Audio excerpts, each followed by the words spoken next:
Yo, what's up YouTube? Today I'm going to show you guys how to change and replace your ignition switch, especially if you're Honda Civic 1996 to 2000, especially if it's stalling and you're not sure what it is, because I've recently changed the starter, the alternator, the fuel pump, distributor cap, and I was about to change the distributor, but what ended up being the problem was the this piece right here called the ignition switch. Those had a recall of being really bad in the 99s, the 6th generation Hondas. This is the old ignition switch. It had like shavings in it, but I cleaned it out. It had like metal shavings in it, and I replaced it with this piece right here. Usually when you know the ignition switch is bad is when your car stalls, when you're driving, literally like the RPM can't even go below 1, it just dies on you. Or whenever you're just trying to start the car sometimes and then it just doesn't start, it feels like it's a starter, but you can hear it crank, but it just doesn't start. Like you can see the lights of the dashboard turn on and it just turns right off, and then you have to hold the key in and cranks open. But yeah, those are a few symptoms of a bad ignition switch. And I changed a lot of pieces too before I changed the ignition switch. So make sure you change the ignition switch if you're having these symptoms, stalling when driving, or just that the car doesn't stall. Also, another symptom you could try is putting the key in the ignition and then putting all the way to the number 3 right here, the on position. And then once it's the engine's on and everything's running, you can like twist the key, and then once you're twisting the key a little bit, and then it just turns right off. That's how you know that's another symptom that it could be the ignition switch. I did that symptom before I changed the ignition switch, in which now the car is turning on exactly when I want it. But what you're gonna have to do, a quick rundown, what I did is there's gonna be little plastic pieces right here holding this steering wheel together, exactly like this. 2 little plastic pieces right here, and then there's gonna be this plastic piece right here for the switches that goes right under the dash. And it's just bolts, literally. Just you see the bolts. There's one bolt right there, there's another bolt right here, and there's a third one right there. It comes right off. There's 3 bolts for this, and then there's just 3 bolts for this as well. So 6 bolts for the dash. 1, 2, 3, and then you literally just pop that right open. Feels like you're gonna break it. There's a little plastic piece that it holds it together just like this. You just yank it open, comes right off. Plastic, replaceable. And then once you do that, you're right here with this little metal brackets in the way. What you're gonna have to do is get a little 10mm bolt, unscrew that one, and unscrew this bolt, which holds this together like this. I have it loose because I took it apart. I'm just putting it back together because I'm finished right now. But I'm gonna show you a quick rundown what I'm doing, like I said. And then once you take this part apart, this ignition switch is gonna be exactly like this. This is the old one.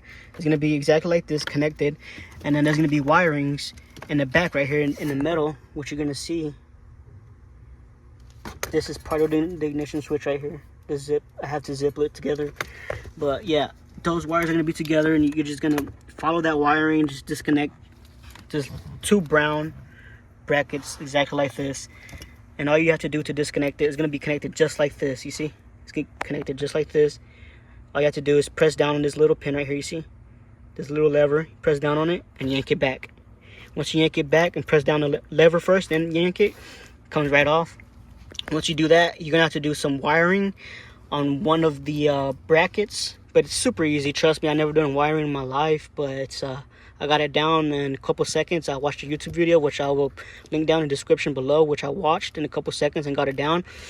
But a quick rundown on what I did to get the wiring, just in case you're having trouble, is there's a little pin that you're gonna have to pull. Literally just put a little flathead right between the pin, literally like right in between the hole, right in the middle hole. You're gonna have to do it like that, exactly like this. Put it at an angle and then pull the wiring back. It's gonna take some troubling and some trial, but you'll get it done. And I recommend practicing on one of these harnesses first, like this wiring right here. Since I won't need this anymore, I practiced on a wiring that's replaceable a wiring that's connected to the ignition switch, which you would see, which is why I had to replace some wiring, because some wiring is not connected to the ignition switch. But what you're gonna have to do is right there in the middle, right in between those gold little brackets, those gold little brackets, twist it up and pull it, and then you just connect the wirings together. And make sure you open this up as well. The little white bracket, you open it up by pushing down on the pins with flathead. Push down on the pins. Make sure it's kind of like you're squeezing it out there, exactly like this. You see? And then you go all the way at the bottom of this white pin right here, and you just squeeze it out, kind of like you're doing this motion, going that like that on it. And once you do that, you should be able to open it up, and then you put those pins on the other bracket, which is the new bracket. I'm just showing you guys a quick rundown on how I did it, just so you guys can know that it's simple and you can do it as well. Make sure you guys subscribe for more of these videos, these Honda videos, and yeah, later guys. Easy, but I'm gonna show you guys a quick rundown what I did. So first, what you do is remove bolts. There's gonna be 4 or 5 bolts holding this, the switches and the bottom portion of the driver wheel. There's gonna be little plastic parts. You just take them off, little 4 screws, easy. Once you take that off, you just once you take off the 4 screws right here, there's no more screws. You just literally just pop it off. It feels like you're gonna break it, but you won't. Just literally just pop off the little plastic piece for this right here. Once you got that off, there's gonna be a little metal shaving, this little metal shaving right here. And what you're gonna do is just get a little 10 millimeter bolt, and then you just unscrew that. And then there's another bolt right there that you unscrew. So it's just 2 bolts for this metal thing, and it comes right off. And then right behind the metal thing, the little metal bracket, there's gonna be the clips. And then those clips, you just take them off, which is gonna be a part of this system. Kind of like this, not this simply, but the system right here, this ignition switch system. You just unplug that. You unplug it by pushing down. Here's a little pin. It's gonna be plugged just like this. All you do is press this little button right here. Push the little button and then pull away. Literally comes out easy. And then what you're gonna have to do is you're gonna have to take out some wiring. Simple. Trust me, I've never done wiring before, but it's my first time doing wiring, and I did it. Civic turns right on. But what I did is I'll put a tutorial on how